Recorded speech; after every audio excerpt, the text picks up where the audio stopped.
மாட்டேன். அந்த ஜாதியை வச்சு நீங்க என்ன பண்ண போறீங்க கேளு. உங்க பேருக்கு எதுவுமே ஜாதியை போட்டா திரும்ப சொல்ல சாதி பேர் போட்டு இந்த சாதி நான் பார்த்த மாதிரி அடையாளமா தான் பார்க்கிறேன். அதுல என்ன பெருமைன்னு கேட்கிறேன். பெருமை நான் சொல்லவே இல்லை. நான் எங்க பெருமை சொல்றேன்? அப்புறம் ஏன் ஜாதின்னு கேட்கிறேன். நம்ம நாகரிகத்துல படிப்புல எல்லாத்துலயும் நம்ம முன்னாடி வந்து நிக்கிறதுனால நம்ம ஜாதி பேரு வேண்டாம், தேவையில்லாத ஒரு ஆணி அப்படின்னு நம்ம நினைச்சுக்கிறோம். ஆனா தேவையான ஆணி அப்படிங்கிறீங்க ஜாதி. தேவையான ஆணின்னு சொல்ல அடையாளத்தை போட்டு நான் தேவையில்லாத ஆணிங்கிறேன். புது இருக்கும். ஜாதியை ஊக்குவிக்கிறீங்களா? நேரடியாவே கேட்கிறேன். சாதியை ஊக்குவிக்கல. நாங்க வெற்றிவேல் திரும்ப அந்த பாயிண்ட் சில பேர் ஜெயிலிங் போட்டு ஆரம்பிக்கிறாங்க. நான் வெற்றிவேல் போட்டு நீங்க அதை பத்தி படம் பண்ணதுனால தான் நான் இப்படி கேள்வி கேட்கறேன். நீங்க ஜாதியை பத்தி படம் பண்ணதாட்டின்னு இப்படி கேட்டுக்கவே மாட்டேன். சாதி பிரச்சனை பேசினாலும் சாதி படமா இருக்கு, அவ்வளவுதான். இந்த ஜென்ரேஷன் பசங்க வந்து இந்த ஜாதி படத்தை எப்படி ரிசீவ் பண்ணுவாங்கன்னு யோசிச்சு. நிச்சயமா நம்ம டீனேஜா இருந்தப்ப சாதியை பத்தி யோசிக்கிறோமா? இல்ல. காலேஜ் போற வரைக்கும் நம்ம சாதி என்னன்னு தெரியாது. அது மாதிரி இந்த மனநிலை இருக்காங்க. அப்படின்னா ஸ்கூல் லைஃப்லயே இந்த நேற்று பார்த்தா ஸ்கூல்ல 12ஆம் வகுப்பு மாணவன் கட்டி எடுத்துட்டு சக மாணவன் கொடுக்குறாங்க. அது ஜாதிய வன்மம் தானே? அதுதான் எடுக்கிறோம். அது வன்மம் கேட்டா சொல்லுங்க. அந்த வன்மத்தை தான் நாங்க பேசுறோம். வன்மம் ஆனா நீங்க படத்துல ஜாதியை தூக்கி பிடிக்கிறீங்களோ அப்படின்னு சில கேள்விகள் வருது. தூக்கி அங்க எங்கேயுமே சாதியை தூக்கி பிடிக்கல, யாரையும் உயர்த்தியும் பிடிக்கல, யாரையும் தாழ்த்தியும் பிடிக்கல. நாங்க தாண்டா அப்படிங்கிற மாதிரியான சில வசனங்கள்லாம் வச்சிருக்கீங்களே, அதுக்கு பேர் என்னன்னு படம் பார்த்து அவங்களுக்கு தெரியும். டெய்லரை பார்த்து அவசரப்பட்ட முடிவுல கேட்குறீங்க. படம் பார்த்து நாங்க தாண்டா நாங்க யார் தெரியுமில்ல அப்படின்னா அதுக்கு அர்த்தம் என்ன? அது இல்லைன்னு சொல்லி அது வெறுத்து அது வேண்டாம் சொல்லி நாங்கள் தமிழ்நாட்டுல இப்பெல்லாம் பேருக்கு பின்னாடி எல்லாம் ஜாதியில தூக்கிட்டாங்க. ஏதாவது தமிழ்நாட்டுல பேருக்கு பின்னாடி ஜாதியை தூக்கிட்டாங்க. யார் தூக்கிருக்காங்க? யார் தூக்கல? ஒரு இடத்துல மட்டும் தான் தூக்கிருக்காங்க. ஜாதி பேரை போட்டுக்கிறது தவறுன்னு ஃபீல் பண்ண ஆரம்பிச்சிட்டாங்க எல்லாரும். அது அவசியம் இல்லை. ஜாதி பேர் போடணுங்கிறீங்களா போட வேணாம் போட்டுக்கோங்கன்னு சொல்லுவாரு. இது எப்படி ஜாதியை ஒழிக்கிறதா இருக்கும்? இதுல என்ன பெருமைன்னு கேட்கறேன். ஜாதியில என்ன பெருமை இருக்கு? பெருமையை நான் சொல்லலையே. என்னோட அடையாளம். ஏன் அடையாளப்படுத்துறீங்க ஜாதியை? அடிப்படை உரிமையை நான் சொல்றேன். உரிமையா? ஆமா. ஏதாவது லால இருக்கா? ஆமா. பேருக்கு பின்னாடி ஜாதி போட்டுக்கலான்னு. ஆமா. யூசிங்க இன்னைக்கு 99% ஜாதி போடுறது இல்ல. 90%க்கு மேல மக்கள் ஜாதி பேர் போடுறது இல்ல. அவங்க எல்லாருமே முட்டாள்களா?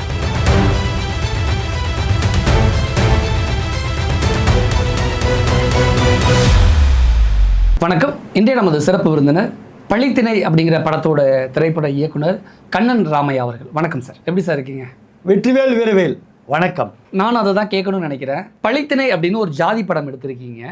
ஜெய்பீம்க்கு போட்டியா எல்லாரும் ஜெய்பீம் அப்படின்னு சொல்லுவாங்க. அவங்களுக்கு போட்டியா வெற்றிவேல் வீரவேல் அப்படின்னு இந்த படத்தில் ஒரு இடத்துல சொல்கிறீங்க. அது ஏன் ஜெய்பீம்க்கு போட்டியா? அதாவது வெற்றிவேல் வீரவேல் என்கிறது எங்கள் குடும்பத்தில் நாங்கள் வளர பிள்ளைகளுக்கு நாங்கள் சொல்லிக் கொடுத்து வளர்க்குறோம். பிள்ளைங்க தனியாக இருக்கிறப்பவையோ இல்லை அவங்களுக்கு வந்து ஒரு ஊக்கமாகவோ இல்லை உடஞ்சி கிடக்கிறப்ப ஒரு தெம்பு விட்டதுக்காக சொல்லப்படுற ஒரு ஒரு உணர்ச்சிகரமாக உணர்வு கூட்டுற ஒரு வார்த்தை தான் வெற்றிவேல் வீரவேல். அவ்வளோதான். அது பாசிட்டிவ் எனர்ஜியை கொடுக்கும். ஜாதி படத்தில் ஒரு ஜாதி படத்தில் ஏன் வெற்றிவேல் வீரவேல்னு ஏன் ஜாதியை பயன்படுத்திக்கிறீங்கன்னு கேட்குறேன். ஜாதி படம்ல இது வந்து ஒரு சஸ்பென்ஸ் த்ரில்லர் தான். படம் சஸ்பென்ஸ் த்ரில்லர் தான். படத்தில் ஒரு ஏரியாவில் ஒரு கேரக்டர் 2 கேரக்டர்கள் சந்தித்து பேசிக்குது. அந்த 2 கேரக்டர் எப்படின்னா, இப்போ வட மாவட்டங்கள் எடுத்திங்கன்னா ஒரு வன்னியர் பறையர் உட்காந்து ஒரு விஷயங்களை பேசினா எப்படி இருக்கும். கிழக்கு மாவட்டங்கள் எடுத்துக்க ஒரு 2 பேர் ஒரு ஒரு வழக்கம் போல் 2 பிரிவினர் சமூகம் இருக்குது. உதாரணத்துக்கு கொங்கு மாவட்டம் எடுத்துக்கிட்டிங்கன்னா அங்கே வழக்கம் போல் கவுண்டர் பறையர் இஷ்யூஸ் இருக்குது. தெற்க வந்தீங்கன்னா தேவேந்திர பிரச்சனை இருக்குது. ஒரு இமேஜின் பண்ணுங்கள், ஒரு தேவரும் ஒரு தேவேந்திரரும் உட்காந்து ஒரு பெரிய பயணம் போகிறாங்க. ஒரு பயணம் போகிற இடத்துல அவங்க சம்மந்தப்பட்ட சாதி பிரச்சனை அவங்க டிஸ்கஸ் பண்ணிக்கிறாங்க. இது வேணுமா வேண்டாமா, இந்த சமூகத்தில் வன்மம் பொறையோடிக்கிட்டு இருக்கப்பாங்க, எப்படிடா நம்ம தீர்த்துக்கிறோம்னு சொல்லிட்டு அவங்க 2 பேரும் பேசிக்க போகிறாங்க. இதான் கதை. இதில் வெற்றிவேல் வீரவேல் எங்கே வருது அப்படின்னா, அவங்க இயல்பாகவே எங்கள் குடும்பம் எல்லாத்துலையும் வெற்றி சொல்லி பழகிருக்கோம். நல்லதுக்கு வேகத்துக்கு எல்லாத்துக்கும் ஊக்கமாக சொல்கிறது தான். இதுல ஜெய்பீம் சில பேர் நல்ல விஷயத்துல வெற்றிவேல் வீரவேல் சொல்றது தப்பு கிடையாது. ஒரு ஜாதிய வன்ம படத்துல பழித்தினேன்னு டைட்டில் வச்சுக்கிட்டு நீங்க சொன்ன அந்த 4 மாவட்டங்களுமே ஜாதி வேற்றுமை இருக்கக்கூடிய மாவட்டங்கள் தான், ஜாதிய பிரச்சனைகள் இருக்கக்கூடிய மாவட்டங்கள் தான். அப்படி நீங்க பேசும்பொழுதே தெரியுது பழித்திணை முழுக்க ஜாதிய படம் அப்படின்னு தெரியுது. அங்க ஏன் வெற்றிவேல் வீரவேல் கேட்குறேன். எஸ், திரும்ப நான் சொல்றேன், ஜாதியை ஊக்குவிக்கிறீங்களா? நேரடியாவே கேட்குறேன். சாதியை ஊக்குவிக்கல. நாங்கள் வெற்றிவேல் வீரர் திரும்ப அந்த பாயிண்ட்டுக்கு தான் வர சில பேர் ஜெய்பீம் போட்டு ஆரம்பிக்கிறாங்க. நான் வெற்றிவேல் வீரவேல் போட்டு அவங்க பாதிக்கப்பட்டவங்க அவங்களுக்கான ஒரு வீர முழக்கமா வெற்றி முழக்கமா ஜெய்பீம் அப்படின்னு முழங்குறாங்க. நீங்கள் ஏற்கனவே கொஞ்சம் உயரத்தில் தான் இருக்கீங்க, கொஞ்சம் உசந்து தான் இருக்கீங்க. உங்களுக்கு எதுக்கு இப்போ மோட்டிவேஷன் கேட்குறேன்? அப்படி நாங்கள் சொல்லவே இல்லை. எங்கே உயரத்தில் எங்கே சொல்லிக்கிட்டு இருக்கோம். நாங்கள் உயரத்தில் இருக்கு. அந்த கருத்தெல்லாம் மாறிடுச்சு. இன்னும் நீங்கள் அதே சித்தாந்தத்தில் இருக்க வேணாம், இறங்கி வாங்க. நாங்கள் இயல்பாக மாறிட்டு வரோம். நீங்கள் அதை பற்றி படம் பண்ணதுனால தான் நான் இப்படி கேள்வி கேட்குறேன். நீங்கள் ஜாதியை பற்றி படம் பண்ணலாட்டின்னு இப்படி கேட்டிருக்கவே மாட்டேன். ஜாதியை பற்றி படம் பண்ணியிருக்கேன். படத்தை பார்த்தீங்கன்னா தெரியும். ஜாதி படம் எந்த சாதி உயர்த்தியோ தாழ்த்தியோ பேசலை. 2 சமூகங்கள் உட்கார்றாங்க. காலங்காலமாக புரையோடிக்கிட்டு இருக்க பகையை பற்றி, இந்த 2 சமூகத்தில் இருக்கிற வன்மத்தை பற்றி, இது எப்படா தீர்க்கிறது, எப்படா சரி பண்ணுறது பற்றி தான் 2 பேரும் பேசுகிறாங்க. தவிர இது மற்ற சோக்கால்டு சாதி படமா இது கிடையவே கிடையாது. சாதி பிரச்சனை பேசுனாலும் சாதி படமா இருக்குது, அவ்வளோதான். அது இந்த ஜென்ரேஷனே மாறி போய் பொலிட்டிக்கலே மாறி போயிடுச்சிங்க. இந்த ஜென்ரேஷன் பசங்க வந்து இந்த ஜாதி படத்தை எப்படி ரிசீவ் பண்ணுவாங்கன்னு என்னைக்காவது யோசிச்சிருக்கீங்களா? நிச்சயமாக. நம்ம டீனேஜாக இருந்தப்போ சாதியை பற்றி யோசிச்சிருக்கோமா? இல்லை. காலேஜ் போகிற வரைக்கும் நம்ம சாதி என்ன நமக்கும் தெரியாது. அது மாதிரி இந்த மனநிலையும் இருக்காங்க. ஆனால் படத்துலலாம் சொல்லியிருக்கீங்க, டீசரில் சொல்லியிருக்கீங்க, ஸ்கூலுக்கு போகிற பையனுக்கு, காலேஜ் போகிற பையனுக்கு வந்து ஜாதி பேரை சொல்லி கொம்பு சீவி விடுறாங்க அப்படின்னு சில விஷயங்கள் பயன்படுத்தியிருக்கீங்க. அப்படின்னா ஸ்கூல் லைஃப்லையே இந்த நேற்று பார்த்தா ஸ்கூலில் 12ஆம் வகுப்பு மாணவன் கத்தி எடுத்துகிட்டு போய் சக மாணவன் குத்துறான், அது ஜாதிய வன்மம் தானே? அதுதான் எதுக்குறோம். அந்த வன்மை கரெக்டாக சொன்னீங்க. அந்த வன்மத்தை தான் நாங்கள் பேசுகிறோம். வன்மை வேண்டாம். நீங்கள் படத்தில் ஜாதியை தூக்கி பிடிக்கிறீங்களோ அப்படின்னு சில கேள்விகள் வருது. தூக்கி அங்கே எங்கேயுமே சாதியை தூக்கி பிடிக்கல, யாரையும் உயர்த்தியும் பிடிக்கல, யாரையும் தாழ்த்தியும் பிடிக்கல. நாங்கள் தாண்டா அப்படிங்கிற மாதிரியான சில வசனங்கள்லாம் வச்சிருக்கீங்களே, அதுக்கு பேர் என்னன்னு படம் பார்த்து அவங்களுக்கு தெரியும். டெய்லரை பார்த்துட்டு அவசரப்பட்ட ஒரு முடிவில் பேசுறீங்க. படம் பார்த்தீங்கன்னா நாங்கள் யார் தெரியும்ல அப்படின்னா அதுக்கு அர்த்தம் என்ன? அது இல்லைன்னு சொல்லி அது வெறுத்து அது வேண்டாம்னு சொல்லி நாங்கள் பேசுகிறோம். அவசியம் இல்லைன்னு பேசுகிறோம். இது வேணாண்டா, இது இன்னும் இதை கொண்டுட்டு போகக்கூடாதுடா, அடுத்த தலைமுறைக்கு இது கடத்திடக்கூடாதுடா, வந்துடக்கூடாதுடான்னு சொல்லிட்டு தான் ரெண்டு பேர் உட்காந்து டிஸ்கஸ் பண்ணிக்கிறாங்க. அவ்வளோதான். அந்த உரையாடல் மட்டும்தான் ஒரு ஏரியாவில் தான் இருக்குது. படம் முழுக்க சாதி படம் கிடையாது. ஃபர்ஸ்ட் ஹாஃப் வேறு ஒரு போர்ஷன், செகண்ட் ஹாஃப் ஒரு இடத்துல ஒரு ஏரியாவில் 2 பேரும் போகிறாங்க. இன்னும் சுருக்கமாக சொல்லிடுறேன். மேட்டுக்குடியாக இருக்கிற ஒரு சோக்கால்டு நீ சொல்கிற மேட்டுக்குடியாக இருக்க ஒரு பையனும் ஒருத்தரும் ஒரு பட்டியல் சமூகத்தை 2 பேர் வந்து ஒரு பயணத்தில் போகிறாங்க. அதில் கொடுக்கப்பட்ட வேலை வந்து ஒரு இடத்துல போய் ஒரு பொருளையோ ஒரு விஷயத்தை எடுக்க வேண்டியது இருக்குது. அந்த பயணத்தில் அவங்க 2 பேரும் அவங்க சம்மந்தப்பட்ட சாதி பிரச்சனைகளை பேசிக்கிறாங்க. என்னென்னலாம் பிரச்சனை இருந்துச்சு, இதுங்காச்சு இதாச்சு. ஒருத்தர் இங்கே நீயே என்ன அமுக்கு 2 ஒருத்தர் கேட்குறதும், நான் ஏன் இப்படி பண்ணுறேன். இப்போ சோக்கால் இப்போ எவ்வளோ எடுத்துக்கிறோமே. இப்போ இந்த ஒரு கேரக்டர் படத்தில் 2 கேரக்டர் இருக்குது. நிறைவாண்டி தேவன் ஒரு கேரக்டரும், பெருமாள் தேவேந்திரன் ஒரு 2 கேரக்டர் இருக்குது. இது 2மே ஜாதி பேர். ஏமா ஆமா இல்லைன்னு சொல்லியே ஜாதியை ஒழிக்க போறேன்னு சொல்லிட்டு ஜாதி பேரையே திருத்தம் கேரக்டர் கொடுத்துருக்கீங்க. தமிழ்நாட்டுல இப்பெல்லாம் பேருக்கு பின்னாடி எல்லாம் ஜாதியெல்லாம் தூக்கிட்டாங்க. யாரு தமிழ்நாட்டுல பேருக்கு பின்னாடி ஜாதியை தூக்கிட்டாங்க. யார் தூக்கியிருக்காங்க? யார் தூக்கல? பொது இடத்துல மட்டும் தான் தூக்கியிருக்காங்க. இண்டிவிஜுவல் எல்லா மாநிலங்களையும் மற்ற மாநில எல்லா இடத்துலையுமே சாதிக்கு தான் பேருக்கு முன்னாடி சாதிய பேர் போட்டுக்கலாமா இல்லையா? போட்டுக்கிறாங்களா இல்லையா? போட்டுக்கிறது இப்ப இல்ல, அது ஒரு நாகரிகமா மாறிட்டாங்க. இல்ல அது தவறுன்னு சொல்றத விட ஜாதி பேரை போட்டுக்கிறது தவறுன்னு ஃபீல் பண்ண ஆரம்பிச்சிட்டாங்க எல்லாரும். அது அவசியம் இல்லை. இப்போ ஆந்திரால எங்க மாத்திருக்காங்க. இப்ப ஜாதி பேர் போடணுங்கிறீங்களா போட வேணாங்கிறீங்களா? போட்டுக்கோன்னு சொல்ல வரேன் நான். இது எப்படி ஜாதியை ஒழிக்கிறதா இருக்கும்? சாதின்றது நீங்க எப்படி புரிஞ்சுக்கிட்டீங்கன்னா, எல்லாரும் தவறா புரிஞ்சுக்கிட்டு எப்படி புரிஞ்சுக்கிட்டீங்கன்னா, சாதின்றது என்ன நான் சொல்றேன். ஒருத்தன் ஒரு சமூகத்தில் பிறக்கிறான், ஏதோ ஒரு இடத்துல பிறக்க வேண்டியது இருக்கா, அவன் பிறக்கிறான். பிறக்கிறப்ப என்ன ஆகுது, அவன் ஒரு பிறந்த உடனே அவனுக்கு சடங்கு ஒன்று இருக்குது. உதாரணத்துக்கு பேர் வைக்கிற சடங்கு ஆரம்பிச்சு, ஒரு பொம்பளை பிள்ளை பிறந்தால் அது வந்து ஒரு என்ன சொல்கிறது, ஒரு வயசுக்கு வந்த சடங்கு இருக்குது. அதுக்கப்புறம் திருமண சடங்கு இருக்குது. திருமணத்தில் மாப்பிள்ளை வீட்டில் வைக்கிறதா, பொண்ணு வீட்டில் வைக்கிறதா, இப்படி நிறையா திருமண சடங்குகள் இருக்குது. திரும்ப அதுக்கப்புறம் அவனோட இறப்பு வரைக்கும் அவன் புதைக்கிறதா இருக்கிறதா, அவன் பிறக்கிற சமூகத்தை, அந்த சமூகத்தோட கட்டமைப்பு, பண்பாடு, பழக்க வழக்க, கஸ்டம்ஸை அவனை தீர்மானிக்குது. இது தீர்மானிக்குதா? இது தீர்மானிக்க ஒரு குழுக்கு ஒரு பண்பாடுகள் இருக்குது. இதுக்கு பேர் தான் சாதி. நான் சொல்கிறேன், சாதின்றது ஒரு 10ஆவது எல்லாரும் தப்பாக புரிஞ்சுக்கிட்டது வர, இதை விட்டுட்டு வாடா, இந்த பண்பாடை விட்டுட்டு வான்னு அர்த்தம். எப்படி விட்டுட்டு வருவான் எல்லாரும்? கண்ணன் ராமையாவுக்கு பின்னாடி சோகால்டு ஒரு ஜாதி பேரை போட்டோம்னா இது வந்து ஜாதியை வளர்க்குறதா அர்த்தமா, ஜாதியை எதிர்க்கிறதா அர்த்தமா, ஜாதியே இல்லைன்னு சொல்கிறதுக்கு அர்த்தமா? 3மே அர்த்தம் கிடையாது. என்ன? என்னோட அடையாளத்தை சொல்கிறேன். நான் என்ன சமூக அடையாளத்தை சொல்லிக்கிறேன், அவ்வளோதான். வேற எதுவுமே கிடையாது. இதில் என்ன பெருமைன்னு கேட்குறேன். ஜாதியில் என்ன பெருமை இருக்கு? பெருமையை நான் சொல்லலையே. என்னோட அடையாளம் ஏன் அடையாளப்படுத்துறீங்க? ஜாதியை பி இண்டியன்றது என்னது? பி இண்டியன்றது என்னது? இந்தியனாக இருக்கிறோம். என்னது? இந்தியனாக இருக்கிறோம். பி தமிழராய் போன்றது என்னது? என்னது? உணர்வு. அது ஒரு அடையாளம். எண்ட் ஆஃப் தி அடையாளம். அப்ப ஜாதிங்கிறது ஒரு அடையாளம் ஒத்துக்கிறீங்களா? Let me complete. தமிழன்றது ஒரு உணர்வா? சென்னைக்காரன்றது என்னது? நான் இந்த ஊருக்காரன் சொல்றோம். ஒரு அடையாளப்படுத்திக்கிறேன். அது மதுரைக்காரன்றது என்னது? அது ஒரு அடையாளம். இது மாதிரி இந்த ஜாதியில என்ன அடையாளப்படுத்துறீங்கன்னு கேக்குறேன். அப்ப இந்த சமூகத்துல நான் பிறந்தே நான் சொல்றேனே தவிர என்னைக்குமே அடித்தட்டு மக்கள் தான், மேல்தட்டு மக்கள் தான், இடையில இருக்கக்கூடியவங்க இடைநிலை மக்கள் அவ்வளவுதானா? எங்கேயுமே இதான் நீங்க சொல்ல வரீங்களா? அப்படி சொல்லவே இல்லையே. பட்டியலின மக்களும் சாதியை போட்டுக்கங்கன்னு தான் சொல்றோம். இப்ப எத்தனை பேர் அதை வச்சுக்கிட்டு இப்ப நீங்க பேர் எல்லாரும் போட்டுக்கலாம்னு சொல்றீங்க. அரசாங்கம் என்ன சொல்லுது? பேருக்கு பின்னாடி ஜாதியை தூக்குங்க, ஜாதிகள் இல்லையடி பாப்பா அப்படின்னு பாரதியார் சொல்லியிருக்காரு. நீங்கள் பாரதியாரை முட்டாள்னு சொல்ல வரீங்களா, இல்லை ஜாதியெல்லாம் ஒழிப்போம்னு சொல்லக்கூடிய புரட்சியாளர்கள் பெரியாரெல்லாம் முட்டாள்னு சொல்ல வரீங்களா? இப்போ இங்கே என்ன சொல்ல வரீங்க? 3 பாயிண்ட்க்கு நான் பேசிடுறேன். மற்ற மாநிலங்களில் போட்டிருக்க மாதிரி இங்கே பிறக்கிற ஒருத்தன் தான் பேருக்கு பின்னாடி சாதி பேரை போட்டுக்கிறது it comes under fundamental right. 1921 எல்லாமே கவர் ஆகுது. நாகரிக வளர்ச்சி, மனித நாகரிக வளர்ச்சி முடிச்சிடுறேன். அது அடிப்படை உரிமையை நான் சொல்றேன். உரிமையா? ஆமா. ஏதாவது லால இருக்கா? ஆமா. பேருக்கு பின்னாடி ஜாதி போட்டுக்கலாம்னு. ஆமா. யூசிங் இன்னைக்கு 99% ஜாதி போறது இல்லல. 90%க்கு மேல மக்கள் ஜாதி பேர் போறது இல்ல. அவங்க எல்லாரும் முட்டாள்களான்னு கேக்குறேன். நான் போடுங்க போடாம போங்க தனிப்பட்ட விருப்பம். நான் யாரு போடுங்க போட தனிப்பட்ட விருப்பம். போட்டுக்கோங்க ஒரு அடையாளம் தெரியும் நான் சொல்ல வரேன். நான் போடலையே போடுறதும் போட்டுக்கோங்க போடாது. ஆனால் போட்டவன் ஏன்டா போட்டதுன்னு கேட்காதீங்க. அது அடிப்படை உரிமை, அது வன்முறைன்னு சொல்கிறேன். நீங்கள் எந்த ஜாதின்னு எனக்கு தெரியாது.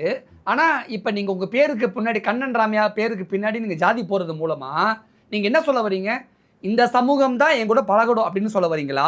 இந்த சமூகம் தான் என் கூட க்ளோஸ் ஆகணும், இந்த சமூகம் தான் என் கூட சம்மந்தியா பொண்ணு எடுத்து பொண்ணு கொடுக்கணும் இப்படி சொல்ல வரீங்களா? என்ன சொல்ல வரீங்க? அது உங்க கருத்து. இந்த சமூகத்துக்கு நீங்க என்ன சொல்ல வரீங்கன்னு கேக்குறேன். இந்த பேர் வச்சுக்கிறேன், இந்த என்னோட பேருக்கு சாதி பேர் போட்டுக்கிட்டாலும் நான் எல்லாரும் கூட அன்பா அரவணைச்சு போதான் விரும்புறேன். அவ்வளவுதான். இது எப்படி தெரியுமா இருக்கு? அரசியல்வாதியோட தேர்தல் வாக்குறுதி மாதிரி இருக்கு. எல்லாரும் போட்டுக்கோன்னு சொல்லுவாரு. நீங்களும் போட்டுக்கோங்க. எல்லாரும் நீங்க கெட்டு போனது இல்லாம ஏன் அடுத்தவங்களே கெடுக்குறீங்க கேக்குறேன். கெட்டு போனா எப்படி ஃபீல் பண்ணுவீங்க? சரி, அப்ப அது என்ன சாதி பேர் போட்டா நான் இப்பதான் சொன்னேன். பி இந்தியன் என்பது ஒரு அடையாளம், தமிழர் என்பது அடையாளம். அது தெருக்கார ஒரு நாடா ஒற்றுமையா இருக்கும், தமிழனா உணர்வோட இருக்கும். ஆமா, நான் இந்த ஊருக்காரன் அப்படின்னு சொல்றதுலாம் ஒரு உணர்வு சார்ந்தது, ஒரு ஒற்றுமைக்கான வழி சார். ஜாதின்னு போட்டதுக்கு அப்புறம் கிட்டத்தட்ட 1008 ஜாதி இங்க இருக்கு. 1008 ஜாதியை போட்டோம்னா எவன் இங்க ஒற்றுமையா இருக்க முடியும்? சாதின்றது காலகாலமா ஆங்கிலேயர் ஆட்சிக்கு முன்னாடி தமிழ்நாடு இந்தியா எப்படி இருந்துச்சோ அப்படிதான் மீண்டும் இருக்கணும்னு நீங்க நினைக்கிறீங்களா? அந்த காலகட்டம் இல்லைன்றது என்னோட கருத்து. எல்லாரும் புரிஞ்சுக்கிற சொல்ல வரேன். இப்போ உதாரணத்துக்கு நீங்களே தெருக்கள் நீங்கள் வளர்ந்த சூழ்நிலை எத்தனை பேர் பெரியவங்கள சாதி பேர் போட்டு பார்த்துருப்பீங்க, ஆமாவா இல்லையா? இப்போவும் வந்து எல்லா ஊரிலும் இருக்கு. சென்னையில் ஒரு மனநிலை வச்சுக்கிட்டு மற்ற செங்கல்பட்டுலேருந்து கன்னியாகுமரி வரைக்கும் தாத்தா ஜாதி போட்டிருந்தாரு சார். ஆமா, எங்க மாமா ஜாதி போட்டிருந்தாரு சார். ஆமா, எங்க அப்பா போடல சார் ஜாதியை. நான் ஜாதியை என் பேருக்கு பின்னாடி போடல சார். ஆனா அப்படியே நீங்க பாத்தீங்கன்னா உங்க தாத்தா போட்டிருப்பாங்க, கண்டிப்பா உங்க அப்பா போட்டிருக்க மாட்டாங்களோன்னு நினைக்கிறேன். அப்ப இது பேர் மனித நாகரிகம் தானே? மனித ஒரு சமூக நாகரிகத்துக்கும் சாதி பேருக்கு எங்க போய் முடிச்சு போறீங்க எனக்கு புரியவே இல்லை. அந்த ஜாதியை வச்சு நீங்க என்ன பண்ண போறீங்கன்னு கேக்குறேன். உங்க பேருக்கு ஜாதியை போட்டு திரும்ப சொல்ல சாதி பேர் போட்டு இந்த சாதி நான் பிறந்த மாதிரி என்னோட அடையாளமா தான் பாக்குறேன். அதுல என்ன பெருமைன்னு கேக்குறேன். பெருமை நான் சொல்லவே இல்லை. நான் எங்க பெருமைன்னு சொன்னேன். அப்புறம் ஏன் ஜாதின்னு கேக்குறேன். இப்போ உங்க பேரை சொன்னா பெருமையா வந்துருமா? என் பேர்ல பெருமை இல்லை, ஆனா அடையாளப்படுத்துறீங்களா? என் பேர் அருள்வாணன். உங்களுக்கு ஒரு அடையாளம் வேணுமா? உங்க பேருக்கு பேருன்றது என்னது? உங்களை அடையாளப்படுத்துறது தானே. அதுல இந்த சமூகத்துல பிறந்தேன்னு சொல்றது ஒரு அடையாளம், அவ்வளவுதான். அது வச்சு நான் என்னைக்குமே நான் திரும்ப சொல்றேன், யாரையும் உயர்த்தியோ தாழ்த்தியோ பேசினா நீங்க சொல்றது கரெக்ட். எப்பா அந்த சமூகத்துல பிறந்தப்பா அப்படின்னு சொல்ல உங்களுக்கு என்ன பிரச்சனை? நீங்களும் போட்டுக்கோ சொல்றேன். போடுங்க, போடாம போங்க. நாங்க போடுறோம். போடுறவனே ஏன்டா போட்டேன்னு கேட்காதீங்க. It comes under violation of fundamental right. இல்ல உங்க மனசுக்குள்ள ஜாதி வன்மம் இருக்கோ அப்படின்னு எனக்கு தோணுது. கிடையாது. ஜாதி வன்மத்தை ஒழிக்கிறதுக்கு அந்த படமே எடுத்திருக்கேன். நான் பட்டிருக்கேன். சாதி காலத்துக்கு அனுபவிச்சிருக்கீங்களா? சாதி காலம் எப்படி இருக்குன்னு தெரியுமா? படத்தில் 2 சீன் வருது பாருங்க, உக்கிரமா இருக்கும். கொரோனாலாம் தோத்து போயிடும். அப்படி ஒரு திடீர்னு ஒரு கலவரம் வந்துச்சா ஊர் மொத்தமாக கொரோனா வந்த மாதிரி ஆகி போயிடும். எவ்வளோ கஷ்டப்பட்டிருக்கோம். எவ்வளோ பெருசாக எவ்வளோ எக்ஸ்பீரியன்ஸ் தெரியுமா உங்களுக்கு? அதெல்லாம் பார்த்து ஒரு இன்சிடென்ட் சொல்லுங்க. எஸ் சொல்கிறேன். நான் ஒரு வில்லேஜ் ஒரு ஃபங்க்ஷனுக்கு போயிருக்கோம். போன இடத்துல நான் எங்கள் பெரியம்மா எங்கள் அக்கா எல்லாருமே போயிருக்கோம். ஒரு 7-8 பேர் போயிருக்கோன்னு வைங்க. ஃபங்க்ஷன் முடிச்சு 8 மணிக்கு அந்த வில்லேஜிலேருந்து மெயின் ரோடு வர்றதுக்கு ஒரு 1.5 கிலோமீட்டர் இருக்கும்.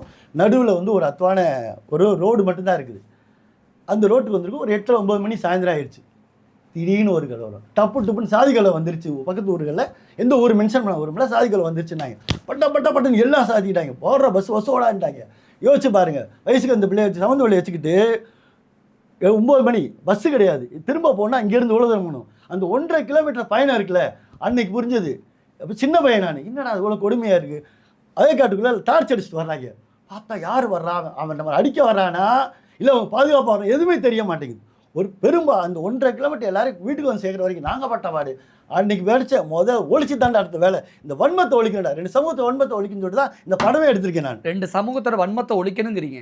ஜாதிக்காரன் நமக்கு ஆதரவாக வரானா, எந்த ஜாதிக்காரன் வரா, நமக்கு பாதுகாப்பு கொடுக்க வரான்னு தெரியலங்கிறீங்க. எஸ், ஜாதியை ஒழிக்கணும்னு படம் எடுக்கிறேன்னு சொல்லிட்டு ஜாதி பேர் நம்ம பேருக்கு பின்னாடி வைக்கிறது தப்பே கிடையாதுன்னு சாதிக்கிறீங்களே, சத்தியம் பண்ணி சாதிக்கிறீங்களே, இது என்ன மனநிலை? நான் திரும்ப தவறாக புரிஞ்சுட்டே வரீங்க. உங்கள் பேருக்கு பின்னாடி சாதி பேரை போட்டுக்கோன்றது ஒரு அடையாளத்தை தான் போடணும்னு சொல்லினது வேற. அதை வச்சுட்டு அடையாளம் வச்சு இது இது ஒருத்தர் உயர்த்தியோ தாழ்த்தியோ பேசுகிற தவறு. அதுக்கு நான் உடன்படுறேன். நான் ஓட்டுக்கும் அடையாளம். ஏன்னா இது 10 மாநிலங்கள் எப்படி போடுறது ஃபண்டமெண்டல் அடிப்படை உரிமையாக இருக்குது. திரும்ப திரும்ப சொல்கிறேன், பேருக்கு முன்னாடி ஒரு சாதி பேர் போட்டு மற்ற மாநிலத்தை விட நம்ம நாகரிகத்துல படிப்புல எல்லாத்துலயும் நம்ம முன்னாடி வந்து நிக்கிறதுனால நம்ம ஜாதி பேரு வேண்டாம், அனாவசியம், தேவையில்லாத ஒரு ஆணி அப்படின்னு நம்ம நினைச்சுக்கிறோம். ஆனா தேவையான ஆணி அப்படிங்கிறீங்க ஜாதிய. தேவையான ஆணின்னு சொல்ல விட அடையாளத்தை போட்டுக்கணும். தேவையில்லாத ஆணிங்கிற உங்க விருப்பம் அது. உங்க விருப்பம் அது. படத்துல இதுதான் பதிவு பண்ணிருக்கீங்களா? படத்துல வந்து பழித்திணை படத்துல இதைத்தான் பதிவு பண்ணிருக்கீங்களா? படத்துல என்ன பதிவு பண்ணி தெளிவா சொல்லிடுறேன். காலங்காலம் புரியோடி போய்க்கிருக்கிற இந்த வன்மத்தையும் 2 சமூகத்துக்கு வேணாண்டா, இது அவசியம் இல்லடா, இது வேஸ்டா, வாடா ஒன்னா இருப்போம் சொல்லி ஒருத்தர் பேசுறான். அவ்வளவுதான் வித்தியாசம். இதெல்லாம் சொல்லி முடிச்சிருக்கீங்க. ஆமா, இதான் பேசியிருக்கோம். அதுக்கு உதாரணம் பேசின வரையும் கொன்னுட்டீங்களே படத்துல, ஜாதியை வச்சு கொன்னுட்டீங்க. கத்தி எடுத்துக்கணும் எதால சேவை? கத்தியால. அதே நடந்திருக்கு. திருந்திட்டா நல்லவன், நல்லவனா மாறிட்டா. கர்மா வேலை செய்யும்ல, அதுக்கு எங்க போறது? வேலை செஞ்சிருக்கு, அவ்வளவுதான். ஸோ ஜாதியையும் நம்புறீங்க, கர்மாவையும் நம்புறீங்க. கர்மா எல்லாருக்கும் நம்பி தானே ஆகணும். யார் செஞ்சாலும் கர்மா வேலையை காட்டாம விடுமா? ஜாதியை நம்புறேன்றத விட சாதி போட்டுக்கோங்க. இப்போ சாதின்ற வார்த்தை உங்களுக்கு சேர்க்குதா பிடிக்குதா சொல்லுங்க? ஒரு சாதி அப்படின்னு நான் நம்புறேன். கரெக்ட். முன்னாடி வரேன் நான். சாதிங்கிறவங்க சேர்க்குதுன்னு சொன்னா நீங்க நம்புவீங்களா? நம்ப மாட்டேன். வேற ஒரு ஆங்கிள். இந்தியன் சொன்னா சேர்க்கணுமா? ஒற்றுமை. B Indian. ப்ரௌடஸ் இந்தியன் என்னது? பெருமைப்படுறேன். பெருமை நல்லா நோட் பண்ணிக்கோங்க. தமிழராக ஒன்று இணைவோம், ஒற்றுமையா இருப்போம், பெருமை. இப்படி தான் அந்த படிமத்தை இன்னொரு லேயர் ஒன்று வருது. இப்போ நாங்கள் செட்டியார், நாங்கள் கோனார், நாங்கள் நாடார், நாங்கள் பிள்ளைமார், நாங்கள் தேவர், நாங்கள் வன்னியர்னு சொல்கிறப்போ சேர்றோமா பிரிக்குதா? அது அந்த இடத்த பொறுத்து, பொருளை பொறுத்து. அந்த வார்த்தை சேர்க்குதா இல்லையா? ஒரு கூட்டத்தையா சேர்க்குதா இல்லையா? கோனாரோட சேர்க்குது. எஸ். பிள்ளைமாரோட சேர்க்குது. கரெக்டா? செட்டியாரோட சேர்க்குது. தேவர்மாரோட சேர்க்குது. அப்போ சாதி சேர்க்குதா பிரிக்குதா? அந்த ஜாதி இந்த ஜாதி பிரியுதுல, அந்த ஜாதி வேற இந்த ஜாதி வேறன்னா வேற்றுமை வந்துருதுல. அப்புறம் எப்படி அங்க இடத்துல சேர்க்கிறதா பொருள்படும்? பிரிக்கிறதா தானே பொருள்படும். இருக்க வரேன். வேற்றுமை தான் சொல்றீங்க. நீங்க சொல்லுங்க. நீங்க இன்னாரு, உங்களுக்கு நாங்க அதெல்லாம் பண்ண மாட்டோம், நீங்க இன்னாரு, நீங்க இதெல்லாம் செய்யக்கூடாது, நீங்க அன்னாரு, நீங்க அங்கேயே தான் இருக்கணும், இந்த பக்கம் வரக்கூடாது, இதுதான் வேற்றுமை அப்படின்னு சொல்ல வரேன். இப்படி எந்தெந்த இடங்கள்ல இப்போ இருக்கு சமகாலத்துல? மேக்ஸிமம் இல்ல, ஆனா ஒரு சில இடங்கள்ல இருக்கு. தென் மாவட்டங்கள்ல இருக்குன்னு சொல்றாங்க. தென் மாவட்டங்கள்ல எனக்கு தெரிஞ்சு இல்லையா? இருக்கிறதா சொல்லுங்க, நம்ம ஒரே ஒர்க் பண்ணுவோம். நானும் வர்றேன். நான் சாதிய வேறுபாட்டுக்கு அது எப்படி சாதிய வேறுபாடு சாதிய பாவாடு கூடாதுன்றதுல மாற்றுக்கிறது கிடையாது. சாதியை ஒழிக்க முடியாது, அது தோத்து போன சித்தாந்தம் என்னோட கருத்து. சாதி ஒழிப்பு ஆகாது. சாதி ஒழிப்பு தோத்து. இப்ப நீங்க சொன்னீங்க பாத்தீங்களா, ஜாதியை ஒழிக்க முடியாது, அது தோத்து போன சித்தாந்தம் சொல்றீங்களா? அதை நான் உடன்படுறேன். எஸ். ஏன்னா சாதி ஒழிப்புங்கிறது எதுக்குள்ள லேயருக்குள்ள இருக்குன்னா, முன்னாடியே நான் சொன்ன மாதிரி சாதின்றது ஒருத்தன் பண்பாடு, கலாச்சாரம், வாழ்வியல் சித்தாந்தத்துக்கு சிக்கி இருக்கு. அதனால ஒழிக்க முடியாது. அதுக்கு பேர் சாதின்னு சொல்றீங்க. இது சாதி ஒழிக்க என்ன அர்த்தம்? என்ன தெரியுமா அர்த்தம்? இந்த பண்பாடை விட்டுட்டு வெளியே வா, இந்த கலாச்சாரத்தை விட்டுட்டு வெளியே வா, இந்த சடங்கை விட்டுட்டு வெளிவான்னு அர்த்தம். எப்படி விட்டுட்டு வெளியே வருவான்? யாரால முடியும்? இன்னும் சொல்றேன், சாதி வேணாலும் சாதியை ஒழிக்கணும் பேசிக்கிட்டு இருக்காங்கல்ல, அவங்க வீடுகளில் போய் பாருங்க. அவங்க சம்மந்தப்பட்ட அவங்க பிறந்த சாதிப்படி தான் எல்லாமே நடக்கும். ஆமா இல்லையா? ஆமா. என்ன அர்த்தம்? அப்ப சாதியை ஒரு பாயிண்ட் கரெக்ட். சாதியை ஒழிக்க முடியாது. கரெக்டா ஒத்துக்கிறீங்களா? ஏன்னா சாதியை ஒழிக்கணும் என்ன அர்த்தம்? அந்த பண்பாடு கலாச்சாரம் அப்புறம் இருங்க. அல்ல அப்புறம் ஏன் பழித்திணை அப்படிங்கிற ஒரு படத்தை கண்ணன் ராமையா எந்த தைரியத்துல ஜாதியை ஒழிச்சிடும் நினைச்சு எடுத்திருக்காரு? நான் ஒழிக்க முடியாதுன்னு சொல்லியிருக்கேன். நான் ஜாதியை ஒழிக்கவே முடியாது படத்துல சாதி ஒழிப்பு தோத்து போன சித்தாந்தம் ஓபனா டேரிங் அடிச்சிருக்கேன். ஆனா படம் ஜாதி ஒழிப்பு படம். திரும்ப சாதி 2 சாதிகளுக்கு வன்மத்தை பேசுற படம். எப்படிங்க வன்னியர் ஜாதி ஒழிப்பு படம் இல்ல, வன்னியர் சாதி ஒழிப்பு படம் நான் சொல்லவே இல்லையே. சார் வன்னியர் எதை சொல்ல வந்தீங்க? வன்னியர் வெர்சஸ் பறையர் இருக்குல்ல, அந்த வன்மம் இருக்குல்ல, காலகாலம் பொறியாடி போய்க்கிருக்கிற வன்மம் வட மாவட்டங்கள்ல, தென் மாவட்டங்கள்ல தேவர் தேவேந்திரர் பிரச்சனை, அந்த கொங்கு மாவட்டங்களில் கவுண்டர் பறையர் பிரச்சனை. இந்த பிரச்சனை அந்த வன்மை வேணாம்டா, 2 சமூகத்துக்குள்ள முட்டிக்கிட்டு இல்லாமல் சாவரமே, வெட்டிக்கிட்டு சாவரமே, இது அவசியம் இல்லடா. வாடகையில் 2 பேர் 2 சமூக சம்பந்தம் உட்காந்து ஒரே இடத்துல நடத்தினா எப்படி இருக்கும்? அதுதான் இந்த படம். இதுதான் காலங்காலமா இங்க பேசிக்கிட்டு இருக்காங்க. எல்லா சினிமாவிலும் இதெல்லாம் பண்றாங்க. எந்த படத்துல? பழித்திணை படத்துல. சின்ன வித்தியாசமா நீங்க பண்ணீங்க. இந்த படத்துல 2 கேரக்டர், 2 கான்ட்ராஸ்டான 2 கேரக்டர் உட்கார்ந்து பேசி எந்த படம் பார்த்திருக்கீங்க சொல்லுங்க? நீங்க சொல்லுங்க, எந்த படம் நீங்க பார்த்திருக்கீங்க? பறையரும் பெருமாள் லாஸ்ட் சீனே அதுதானே.